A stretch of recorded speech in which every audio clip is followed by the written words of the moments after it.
Hyvää iltaa. Minun nimeni on Joel Blomster. Tämä on Project Apollo ja tämä on tämmönen pieni korjaus- ja tuunauspaja. Pari frendiä, minä ja pari muuta hoidetaan tätä.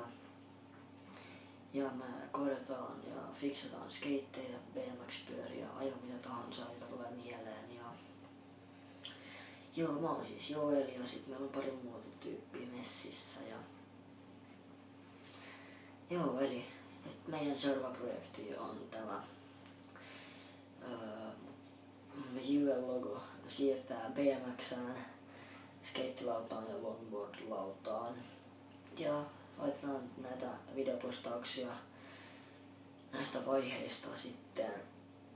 Ja Instagramista hashtagilla Project Apollo Fin löydät sitten kuvia